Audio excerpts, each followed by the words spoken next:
Bismillah ar-Rahman ar-Rahim. Welcome to Raising Financially Literate Children with Muslim Money Experts. The importance of saving is a very important principle across different cultures and traditions. And of course, within the Islamic tradition, it's extremely important to teach our children how to save money. Of course, over the long term, there are benefits in terms of making sure that making people strong enough to look after their dependents, making sure that they're looking after others. But there are other benefits for saving money for children. For example, the concept of buying gifts. We want to encourage our children to buy gifts for their friends. The Prophet ﷺ said, "Tahadu tahabu," that if you give gifts, you'll increase love amongst each other. Bismillah ar-Rahman ar-Rahim. Today I'm going to speak about the concept of wealth and mutual cooperation. It's very important in our tradition. We find that wealth within of itself, it has a mutual benefit in terms of bringing cooperation between different parties. And it's interesting because Ibn Qudama, a famous scholar, he mentions al-manfa'a fi yadi sahibik, that the benefit is in the hand of your companion. What does that mean? It means actually that whenever you need to do anything in this dunya, anything which is trivial even, you are actually depending upon other people. For example, your car breaks down at home. There's an element there where you will be relying on someone to help you, or call the AA, they'll come to your house. And so they'll fix your car in exchange for wealth. If you want to eat, for example, breakfast, you're having some egg on toast, you'll find that in order to buy the eggs and the bread, you have to go to Tesco's. And so there'll be an exchange, there'll be a transaction. And so what you find is that actually everything that we do in this world, even within wealth, there is an element of interaction and cooperation with other members of society.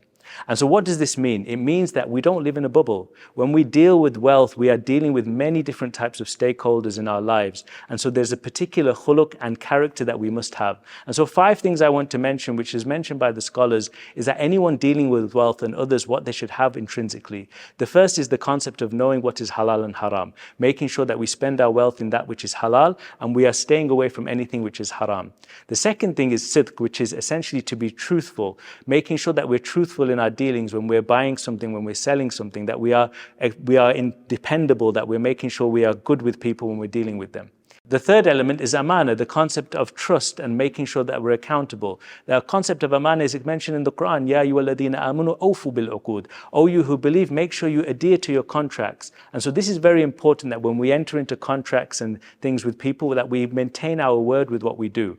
The fourth element is concept of taysir, which is being easy with people. Of course, people will find things difficult as they go along. And so making sure that you're looking after them, making sure that you are there for them. يُرِيدُ اللَّهُ بِكُمُ الْيُسْرَ وَلَا يُرِيدُ بِكُمُ الْعُسْرَ. That Allah wants for you ease, but He doesn't want difficult for you. And so this element here is something that we should be with people as well. And the final one is the concept of samaha, and actually overlooking and making sure that we are forgiving others for any transactions that may have taken place which are against what we want. And we find with these 5 elements, these are very important character traits that one should have when dealing with others. And I want to end on a final point, the concept that we know that Allah Azza wa Jal, He mentions in the Quran, فَإِذَا قُضِيَتِ الصَّلَاةُ فَانْتَشِرُوا فِي الْأَرْضِ وَابْتَغُوا مِنْ فَضْلِ اللَّهِ. That when the prayer has finished, Yawmul Jummah, then go out into the land and seek from the bounties of Allah subhanahu wa ta'ala. And this is important for children to know, that Allah Azza wa Jal uses the word bounty. The concept number 1 being that this rizq that we receive, this money and wealth that we have,